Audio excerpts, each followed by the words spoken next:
الأعزاء، أهلا وسهلا بالجميع في المؤتمر الثالث لليوم في المجال اللغوي. In our previous conferences, we've explored and discussed the essential skills of reading, listening, and writing. And today's conference is going to focus mainly on the speaking skill. All right. Our speaker for today is Mr. Bومنديل عادل. He is an ESP teacher at the University of Ibn Khaldun, and he is a skilled public speaking and self-development coach. Today he will guide us through the essential strategies and techniques for developing effective speaking skills. Like usual, this session will last for 1 hour. We'll spend the first 45 minutes on the presentation, and we're gonna leave the last 15 minutes for your questions, where you can ask Mr. Adil any questions you have about the topic. So please feel free to use the chat box for any questions or comments during the presentation. Now let's welcome Mr. Bومنديل Adil. Thank you for joining us, and we are so excited to learn from you today. Adil, the floor is yours. You can start, all right? Okay. Hi. Sorry for the late. The network is a little bit bad. So, thank you for the beautiful introduction, Ms. Wafa. Well, Mrs. Wafa. My name is Adil Bومنديل. I'm basically an English teacher. And today we're going to talk about the fourth skill of the four main skills. But before we talk about the fourth skill as an individual, we need to tackle some things. For example, if we're going to talk about speaking, we need to talk about some things that are a little bit more systematic in terms of speaking. For example, dialects and phonetics. There are multiple disciplines such as dialectology and phonology and phonetics that helps speak or pronounce or generate the sound in a correct way. Some people have some difficulties in their speaking, and we know that since the skills, when we study all together, it's because each skill completes the other. So to complete every skill, you need two types of skills: comprehensive and productive skills.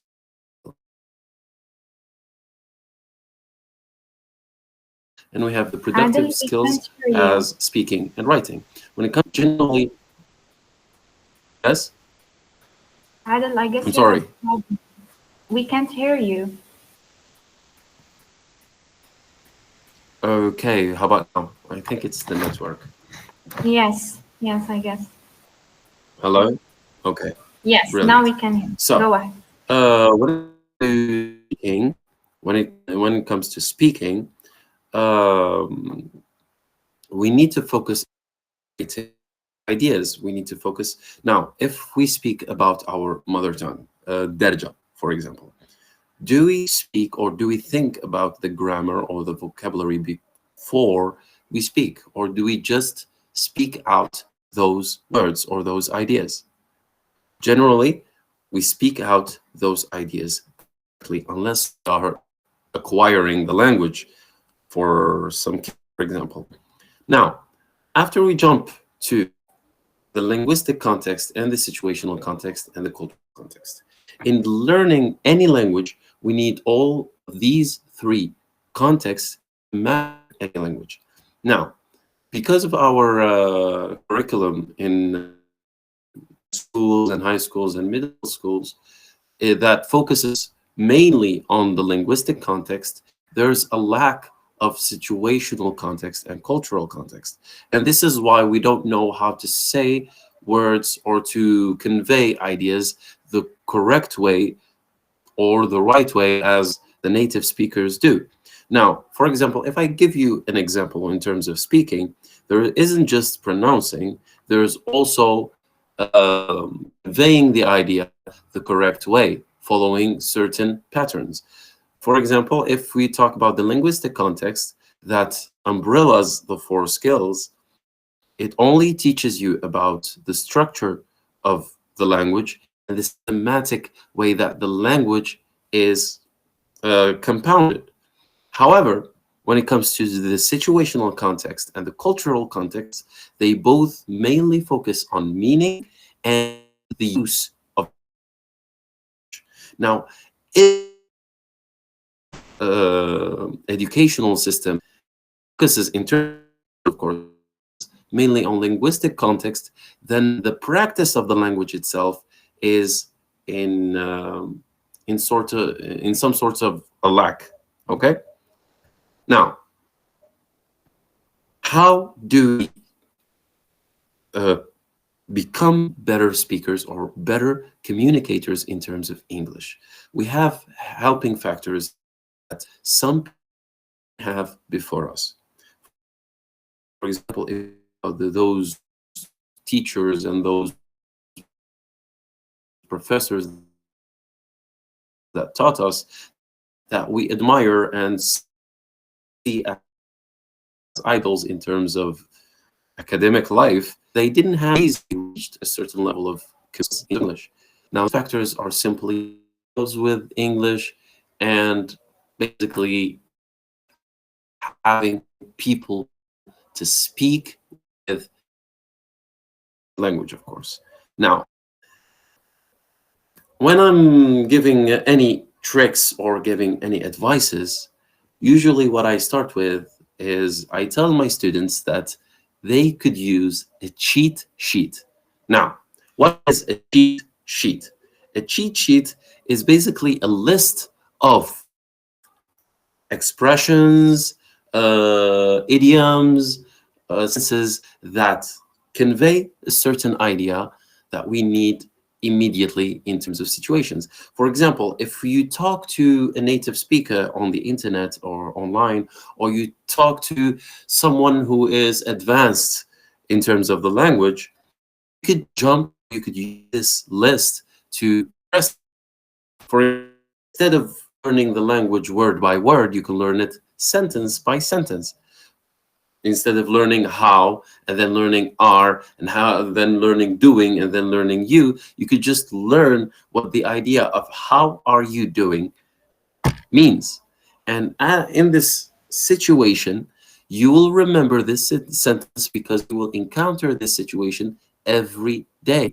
Now, you meet people every day, and you ask about people every day, and you ask about friends every day. So instead of asking them word by word, you could simply memorize or remember or learn these sentences. For example, how you doing? Or if you need to ask about something, you could memorize some sentences that convey the idea. I was wondering if, or I wanted to ask you something.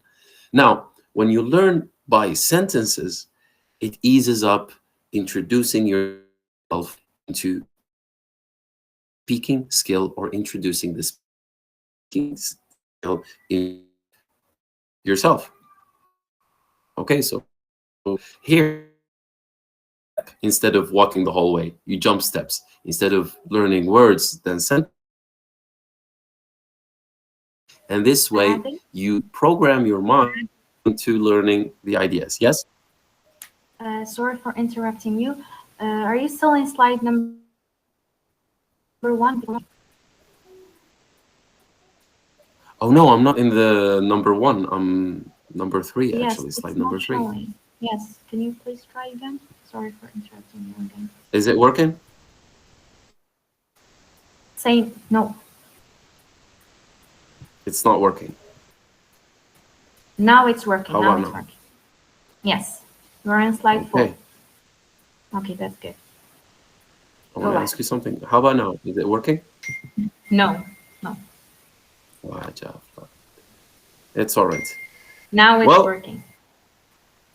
Now I can see what's happening. Anyway, so in this case, a cheat sheet is the following list. Now you understand the cheat sheet, right? To move on, there is another way that you could practice your language and practice speaking with while being monitored, not by people, but by something that is recently introduced into technology, which is AI. Now, usually some students of mine use this, and apparently it works. I tested it and used it for approximately 6 months with my students, and it gave me amazing results. For example, those with an iPhone can use Siri or ChatGPT or any sort of AI. When you have conversations with these AI models, they give you some sort of monitoring. At the same time, they make the conversation as engaging as possible for you to learn the language. So in this case, interacting with AI can benefit the student or can benefit any kind of learner or someone who's acquiring the language in terms of practicing the speaking skill. Okay, and now let's focus on a small point and then we go back to our main point. There's this thing that we need to focus on. It is that every skill can only be developed through practice. And through experience, through interacting with my students, some people have this expectation of just being inside the classroom will give them the information that will make their English grow better. However, English is not just information. It's not like mathematics that they give you rules, you apply the rule, and ta-da, you got a result. No, in this case, it's a skill. It's a habit that you need to develop. So, if in order for you to develop your speaking skill, you have to practice it on a daily basis. And AI tools will provide that interaction that you need in terms of speaking and practicing that skill. Moving on from AI, there's another thing that will flip things upside down, because since AI is someone to interact with, there's someone else that you can any kind of tools of communication or anything, which is simply talking to yourself. Now, when it comes to yourself, I know sometimes you feel like you're becoming a little bit crazy and feel anxious about to the public, such as, I don't know, the cafeteria or maybe at school or at college. However, while not moving lips. Now, you can have a conversation with yourself in terms of inner conversation, like talking to yourself without moving your lips or generating sound. In this case, you can try to speak to yourself in English. Like everything you're doing, you're currently doing. For example, the way everyone is thinking right now and everyone is listening right now. I'm pretty sure that some people here are thinking about something. For example, tomorrow I have to wake up early, or tomorrow I got this to do, or I got that to do. Instead of saying it in your mother language, like يا غدوة نوضع 8 على الصباح، يا حسرة عندي موديول TD الصباح, for example, say it in English to yourself and monitor yourself. Once you find yourself or your mind speaking in Arabic, stop. Let's speak in English inside your mind. And I know you're probably going to think, how am I going to know if I'm wrong or right? You will see that through the result of communication with another person. Okay? So, in this case, talking to yourself is always good. There are some studies that proven that people that look into the mirror and speak to themselves, like encourage themselves, talk about their flaws, how to enhance them, it has been proven that you will mentally feel a little bit better and more cautious about the things that are going inside your mind. So talking to yourself through that language will also be one of the factors that will help you improve your speaking skill. Okay?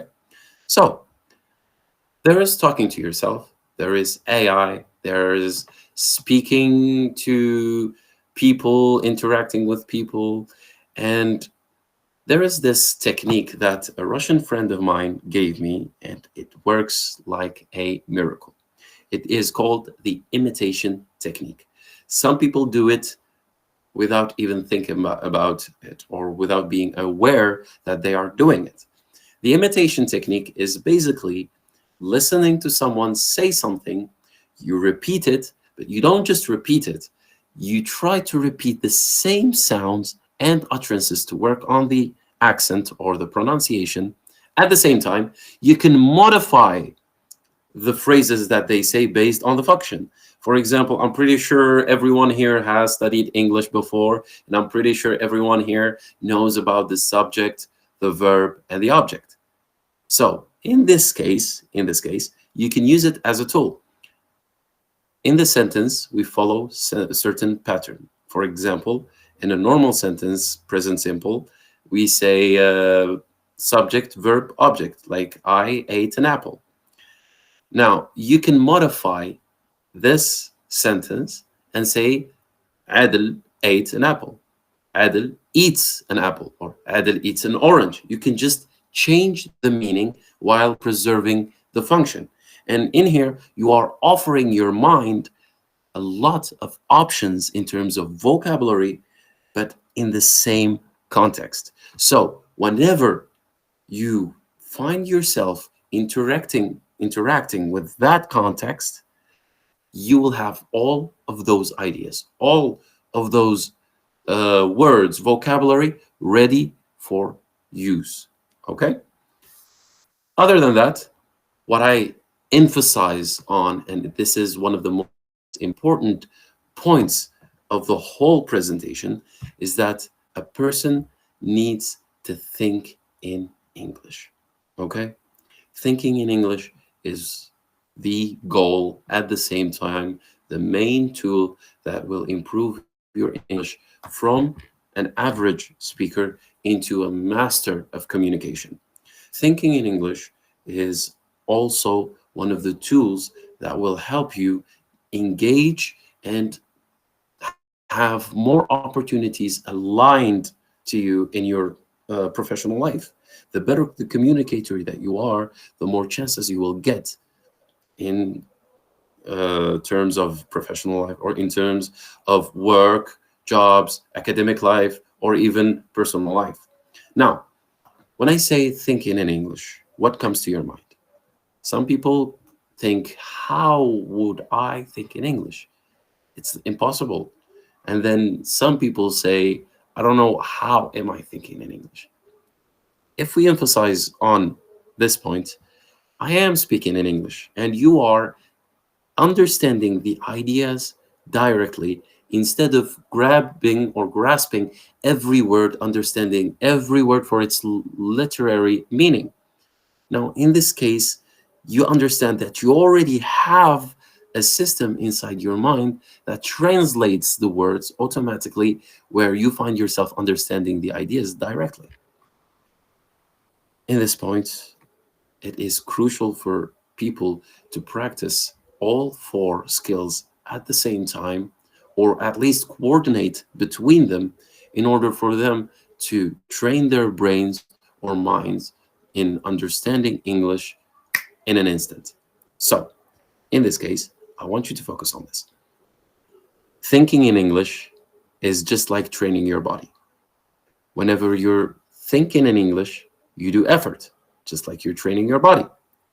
And then, slowly, through time, you will have some sort of a reflex in thinking, just like you have a reflex in your muscles, some sort of a memory.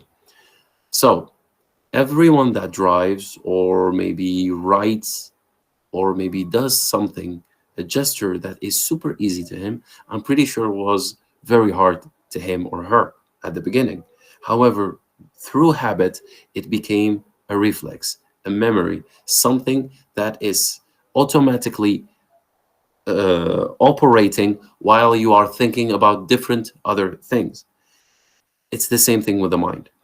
So the more you practice the language, the more you practice English, the more you will achieve that certain level of automation in terms of thinking in English. Now, to think in English and to practice all of these past few tricks, it is also crucial to surround yourself with English. And surrounding yourself with English also means having more people to interact with you in English. If we focus on this point, interacting with someone in English doesn't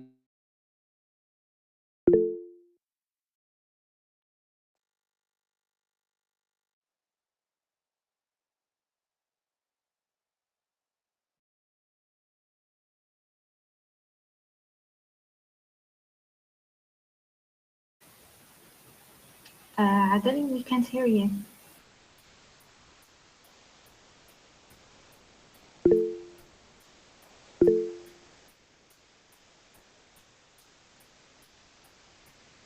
Adel?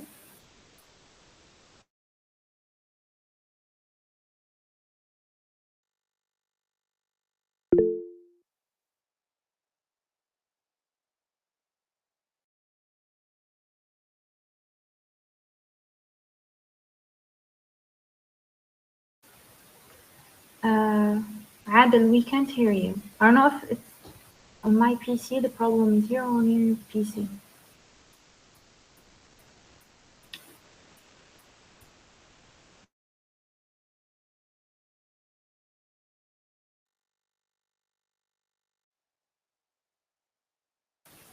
Amal, can you hear me?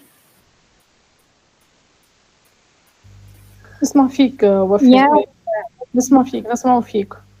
I guess you're having problems. He left the meeting. عنده Wait a little bit, all right? Just be patient with us. يبدو عنده مشكل في الانترنت. I don't know.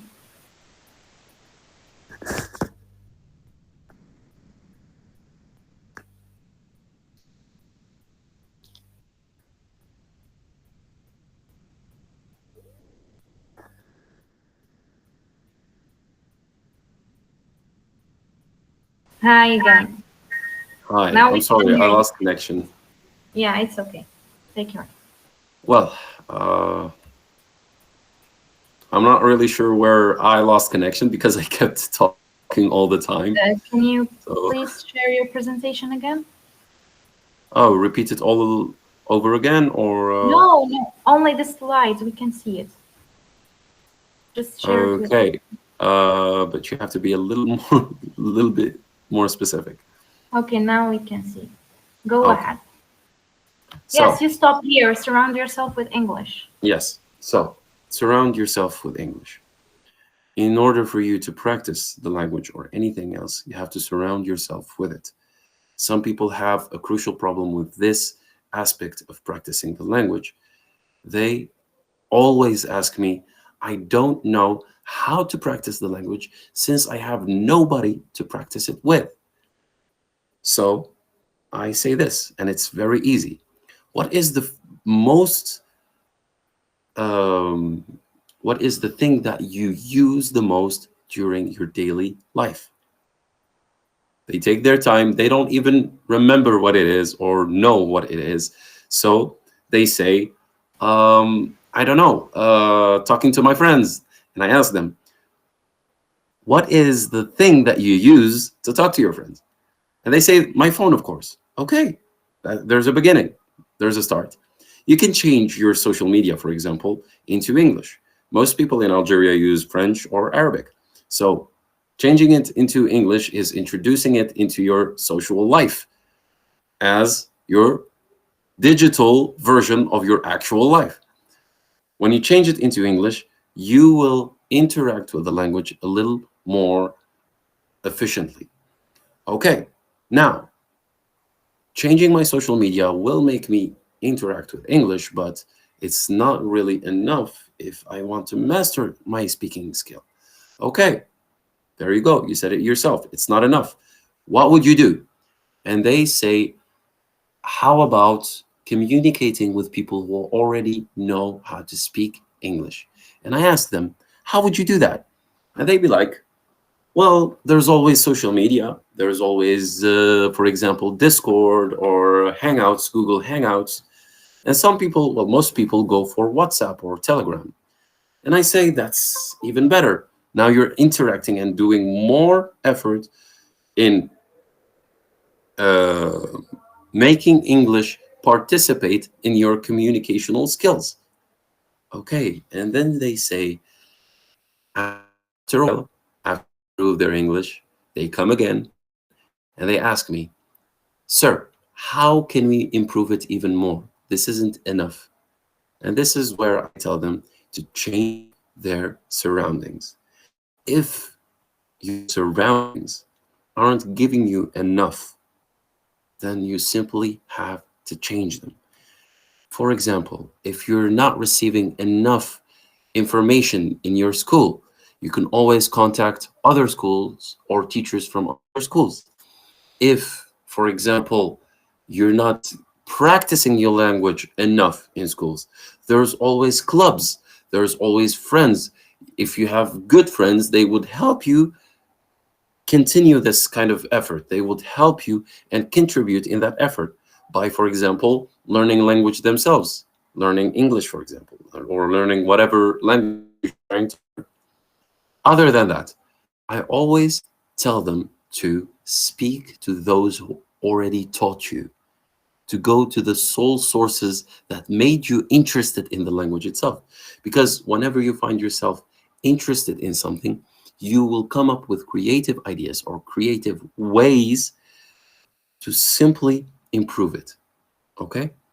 For example, if we talk about those who have friends, a group of friends, extroverts, and so on, social people, you find them more efficient or more proficient in terms of language, simply because they interact with different personalities and they interact with different skills, different levels of skills. And whenever they do that, they acquire something out of them. So if you find that your friends or your surroundings don't give you enough, then if you can't change them, add more into your life. It will be a little bit hard at the beginning. It will be stressful at a certain point, but I emphasize on this, you have to choose wisely, okay? Because mentalities are different, and sometimes instead of improving yourself, you'll find yourself introducing yourself into some sort of a toxic surrounding. So be careful when surrounding yourself with people, especially those who speak English, because they got interacted with different cultures. So their behavior might not be predicted to you. However, interacting with them nonetheless will give you a certain advantage in learning speaking skills. Okay, there's also another thing. Our mind has different mechanisms in terms of acquiring information or acquiring skills. And there's this device in our mind called the LAD, Language Acquisition Device. This language acquisition device is the one responsible on dissecting the words and dissecting the sentences, giving it meaning to us and making us understand the functions of the words. And that is why children are learning language even though they're not really interacting with advanced teaching. Simply by listening to sounds and listening to words, they acquire the meaning based on the situation. So this LAD and different of other devices help you distinguish if you sound right or sound wrong. Now, in this case, we go back to what I called the imitation technique. The imitation technique is a technique that will always help you develop this device. When imitating a language or a sound, you're basically saving those sounds into an inventory inside your mind. Now, in that inventory, the LAD grabs the word or the sound It dissects it and sees how the movement of the sound is made. So whenever you listen more, you're saving more, but you cannot really produce the same sound or the same word that you saved unless you practice the movement of that sound in a physiological way, using your cavities and your tongue and the lips, as we learned in phonetics. So all of these techniques, such as thinking in English, imitation technique, speaking to other people, talking to the AI models, or I don't know, introducing phonetics or dialectology to your field of study, all of these will have only 50% effect on your development in terms of speaking, and what has the rest of the 50% comes in practice. And this is what I am emphasizing on and focusing on, and I am seriously telling you that this is the most important part. Practice is key to development in terms of skills. So let's say that you're trying to practice your English, and if I ask you a question, and you are free to interact with me now, like I need you to actually to interact with me. When you're practicing English, what is the first thing that comes into your mind as an exercise?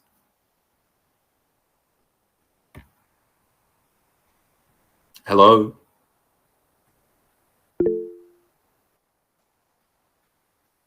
Yes, Yes. Yes, Muhammad. Go ahead. Okay, in terms of practice, what do you mean by that? Can you explain it further? Okay, practicing English. I asked you the question, and I said, when I say practicing English, like making English an actual exercise, when I say this expression, what comes to your mind? When you say this expression of like practice in English, Yes. so when it comes to me, when I was trying to practice English, and I'm not like surrounded by people who speak the language, so I will just rely on the AI model that Google provides, and I keep just taking conversations in all different like topics, taking and sending and receiving information. It's really helpful. So Very when we good. like surround ourselves with this type of practical situations, it's really good for our English growth. And have you encountered any obstacles when it comes to this Will be very, very kind of helpful practice? for 24/7 practice. You know what I mean? You're not surrounded by people all the time. Okay. And when it comes to this kind of practice, what are the obstacles that you faced in terms of practicing English with, an AI model?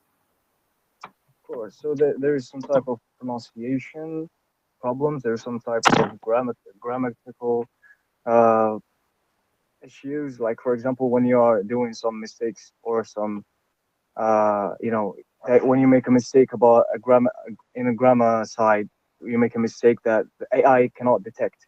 So this Yes. is the difference between an AI, artificial intelligence bot, and a real human. Like a real human, if you're talking to a teacher will highlight that you just made a mistake and you have to correct it.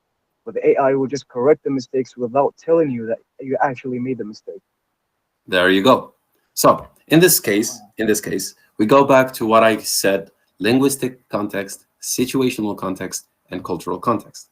Now, the AI model is based on the linguistic context. It's based on rules, a set of rules that he follows, or a set of sentences that is repeated in different texts and different interactions or different dialogues within the internet. So he copy pastes the technique and uses it with you in order to interact with you. However, since the situational context and the cultural context lacks in this kind of interaction, this is where the AI cannot correct your mistake. For example, have you ever encountered a mistake where you find yourself pronouncing the words correctly? You are saying the sentence in the right order. However, it just sounds wrong. Sometimes, yeah, sometimes you feel like you're just structuring the sentence in the wrong way, or just There you go. expressing yourself in the wrong way. Sometimes this is like There you go. really, really Okay. Mohammed, this is a little bit directed to you as an individual. What kind of languages do you speak? What kind of languages do I speak? So Yeah. let's start with my mother language. Let's say Arabic, and let's say, of course, as an Algerian, we all have some of that percentage of French. So I can Yes. say like I speak French. And I've been studying German in high school, and I've been interacting with some friends. I have friends from Germany, so I say, can I speak German? But when we speak about mastered languages, we can just say English and Arabic. Okay. So when it comes to this specific kind of situation, now you have interacted with different languages, and each language had its own patterns. So here, your mind is trying to adapt to different kinds of patterns. Here, it is dissecting itself into 4 sections, each section for a language. However, learning these languages at the same time will provide you with a certain difficulty of understanding what sounds right and what sounds wrong. Okay? In this case, what I need you to do is that situational context is the kind of context that only happens in England or America or English-speaking countries. Once you interact with these situations, you will start to notice the patterns and the difference in the patterns that exist in English, and they don't exist in any other language. And you can use the same technique for different languages.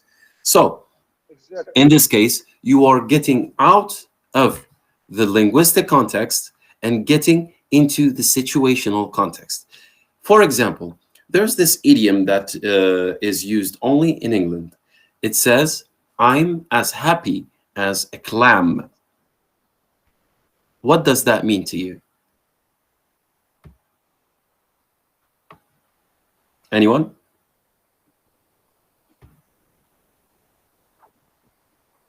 Hello? Anyone alive? Yes, Adel, we can hear. Okay. I asked this a question. They say, I'm as happy as a clam. What does that mean to you when I say I am happy as a clam? Does it mean anything to you? Does it have any significance to you? No, not at all. Because when we say I'm happy as a clam, do you hear me? Yes. Okay. So when we say like happy as a clam. So if I want to explain it without knowing the actual meaning of the word, I would just say I'm happy as a clam. So I'm happy. I'm really enthusiastic. I'm really happy. Like, you're just Of course. expressing how Well, much you're yeah, happy. of course. Here you're just trying to interact with something that uses comparison. When we use comparison, usually we use comparison to describe a certain level of emotion or a certain level of a certain situation. However, some people say that clams look like a smile. That's why they say, I'm happy as a clam. But in England, most people know the significance of it. They say, I'm happy as a clam because the clam in high tide, it gets up and gets away from its predators. That's why they say, I'm as happy as a clam. Now, if you use this this idiom or this saying in America, they wouldn't really understand it because here there's also the cultural context. Now, when it comes to the cultural context, in Britain or in England, they live in the middle of the sea. So all borders are interacting with the culture of seamen, of the language of seamen, the slang of seamen. Now, when interacting with that, they will come up with ways to express feelings, to express ideas based on that kind of culture. In this case, you see that there is an effect of culture on the language. Here, when we say speaking, We don't necessarily mean pronunciation. We don't necessarily mean how to speak the words in the correct order. We also mean how to utilize cultural meanings to express feelings, ideas, emotions, situations. For example, improvisations. You see, you can always. I'm with you in this one. I'm with you. I'm really agreeing with you. Like when you have a multicultural vocabulary, this is really good. But the thing is that the receiver, because there is like sender and a receiver. The receiver that is taking your words, is he actually understanding the words? Like for example, we saw from here, from our country, Algeria. Sometimes that you use some certain words that people won't understand. So you have to be like very, very simple when it comes Of course, to like look. When communicating, now we get into what we call communicational skills. Here, this is a more advanced type of speaking. We will move on to this in a bit. Yeah, gotta be a little bit patient, okay? So, I'm sorry, but you have to in this case. So, when it comes to the helping factors here, the helping factors is that you are speaking to people within your range of skills. Okay. Generally, when we speak English with people, we speak with our colleagues, the ones that study with us in school or at the university, or some friends that have almost the same situation as us when it comes to interacting with that kind of language. However, in some certain cases, as you said, sometimes we find ourselves interacting with people either with less communicational skills or with better communicational skills. In this case, you can always go for the simple choice. Look, having complicated or having fine English or having different kind of vocabulary in English doesn't necessarily mean that you are a better communicator. If you notice that most communicators or most public speakers or most teachers, they use the simplest language in order for them to convey the idea for all the people that try to listen to them.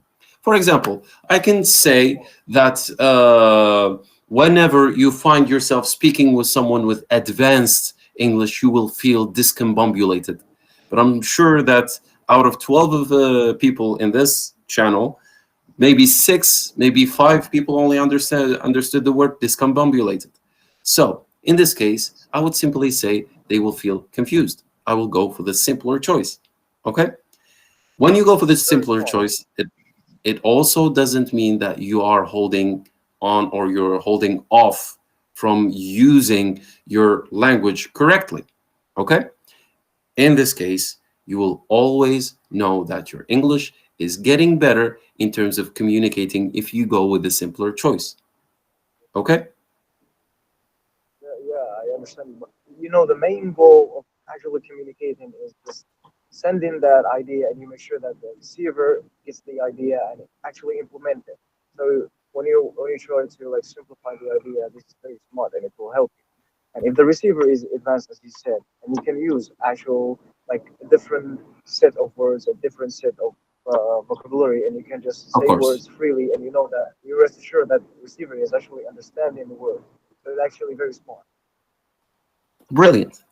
Brilliant. Now, in this case, if you have a better English or you see yourself as a little bit superior to the other side of the communicational channel, in this case, you simply change the receiver. You change the one or the correspondent. You change the one you're trying to communicate with through the language. The main point of the whole presentation or the whole course here is that you need to know how to practice your language. The first obstacle that most people face, and I mean the people in Algeria, of course, is the judgment of society. Their comfort zone is simply when they are called, yeah, you belong, okay? In this case, trying to belong somewhere or trying to feel like you belong somewhere will make you uphold your skills. It will make you slow down in your progress when it comes to practicing the language or any other skills, simply because you are too afraid of what would people say about me if I show this to them. Let me tell you something. Progress was never a comfortable thing to go through, okay? And I'm sure that a lot of people here want to develop their skills in terms of language or other fields. However, if you want to practice your language, if you want to improve your language, you will have to put yourself out of your comfort zone. You will say within yourself, why would I do this? I'm good right now. Like I'm learning, I'm acquiring things, but you will acquire things. However, the speed of your development will not be as good as you want it to be. It will cost you a lot of time. Hello? Can you hear me? Hello?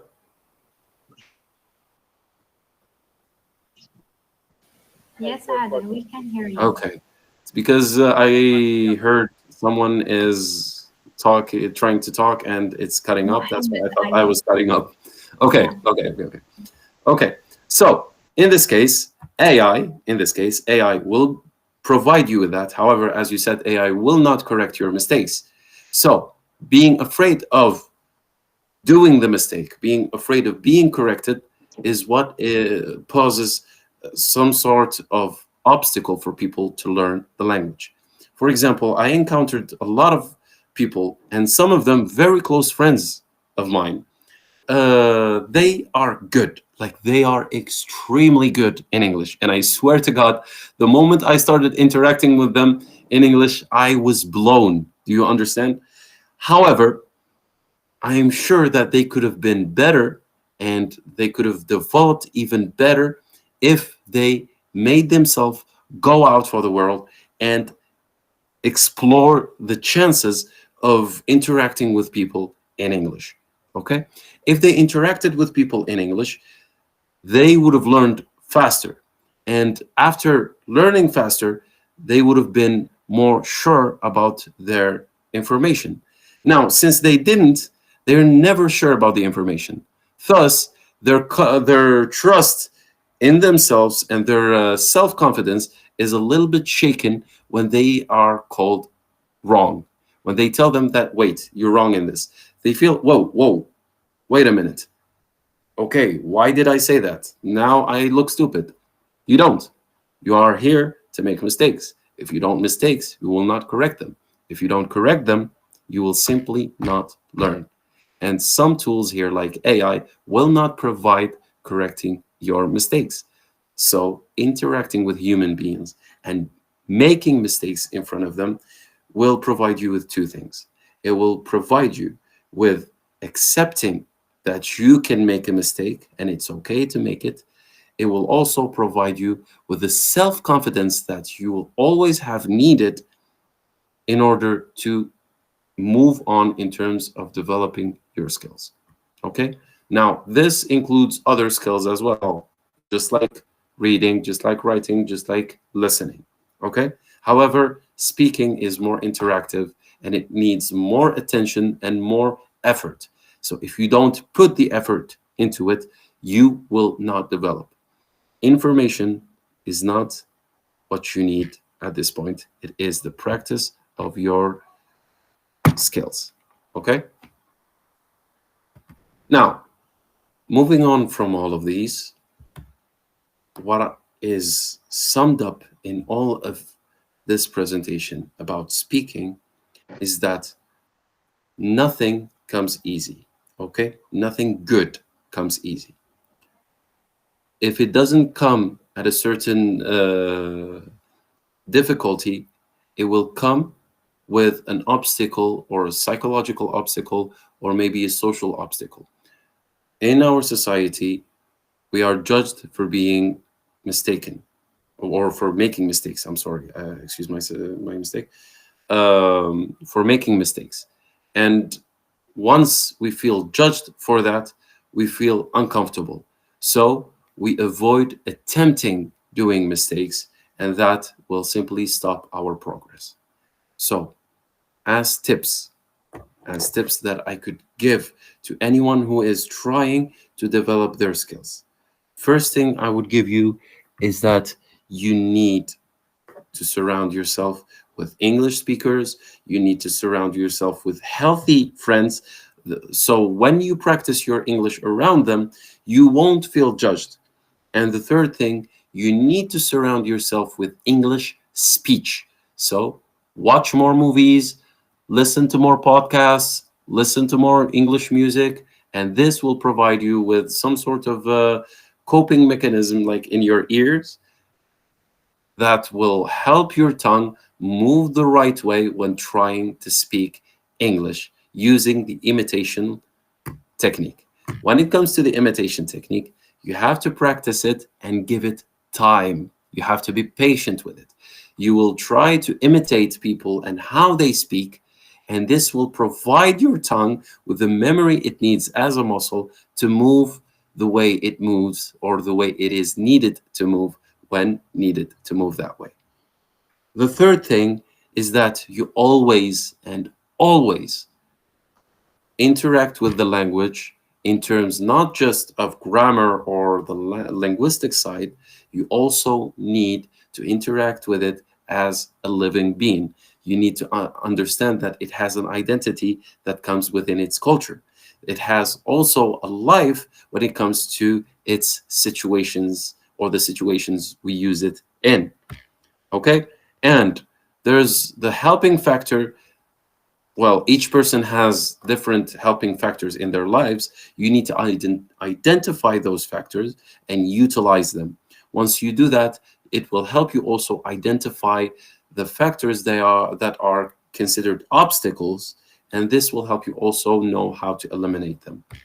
Third thing, when it comes to quick solutions, always use your cheat sheet, how you are doing, for example, or how are you doing? Or I was wondering if, or I wanted to ask you, or for example, good afternoon, or how have you been? These are sentences you could memorize, or you could write down or learn in order for you to use immediately when put in certain situations that you interact with every day, or you interact with more often. Okay? And after that, if you needed to practice it, you can always use AI if you're feeling uncomfortable with speaking to some people, let's say before making some kind of a surrounding or helping surrounding to your language. You can use AI, and since it's not going to be enough, you can always contact people with knowledge about the language, and I'm pretty sure that they will always help you.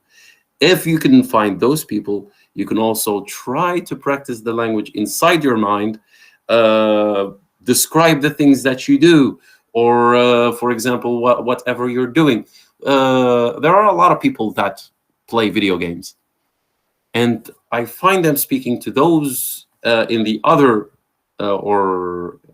place, or for example, other players in different places. They speak fluent English with them, but once you tell them that you want to speak English with them, they get confused, they lose words, they fear, they are afraid of things, and that is what is just how do I say this, slowing them down. That is just slowing them down. It's because they focus on the language to the point that they forget it. But if they focus on the idea, they will find themselves speaking the language correctly, and focusing on the idea will make them more enthusiastic about the idea, so it will distract them from their mistakes. So making mistakes will show their flaws, and showing their flaws, as I said, will highlight how they can replace them with the correct way of speaking. Now, moving on from the imitation technique and all of that, all of these techniques and all of these tricks will help you develop your thinking in English. And once you reach that, that's when you find yourself achieving a whole different level of communicating through that language, or communicating in general with any kind of speakers, rather native or non-native. And at the end, or in conclusion, let's talk a little bit more about phonetics, because I feel like I neglected it during this course. Phonetics will teach you how to pronounce the utterances. However, it will not make you a great speaker instantly, okay? So the knowledge itself is not enough. When you learn phonetics, it will highlight the silent letters. It will highlight the vowels, the diphthongs, the triphthongs, the reduced vowels, the long vowels, the short vowels. However, all of these vowels and all of these letters and sounds and utterances, they are only tools that you'll use when practicing the language, okay? So this is the main point of all this course, is that the practice is key to enhance your speaking skills. Thank you very much, and I hope that was enough information and enough speaking for today. Thank you, Adil, for this amazing and unique presentation. And I know I speak for everyone when I say we've learned a lot from you today. The way you explained everything was so clear, and you broke things down in such a way that made it easy for everyone to follow. And we really appreciate the time and effort you put into making this session so insightful and engaging. And we're looking forward to learning more from you in the future, inshallah. Thank you very much. You're welcome. You were amazing. You were amazing. I'm proud of you, bro. Thanks, bro. Okay, everyone, now we've got about 15 minutes for your questions. Just type your questions in the chat, or you can just raise your hand and unmute yourself and speak directly to Adil. Here we go. Yes. If you have any questions related to the speaking skills, now it's the perfect time.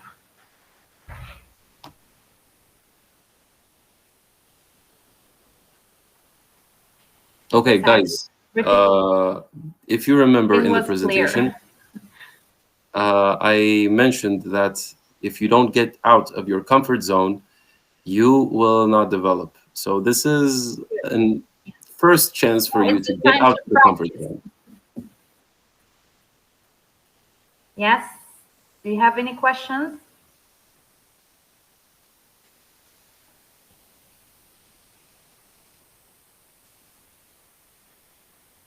I cannot be that good.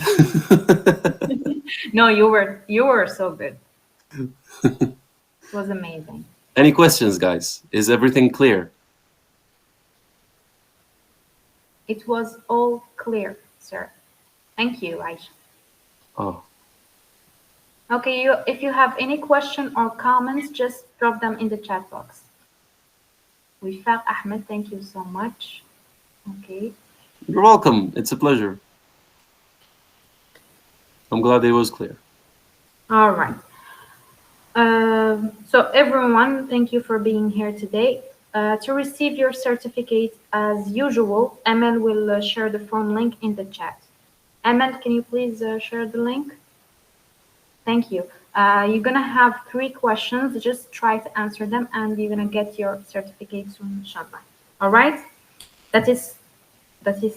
I guess that's it for today. Thank you again, Adil, and to everyone here for being such a good audience. It's been a pleasure hosting this session, and I'm looking forward to seeing you next week, inshallah. Goodbye, everyone, and have a blessed night. Thank you. Goodbye. Goodbye, Adil. Thank you so much.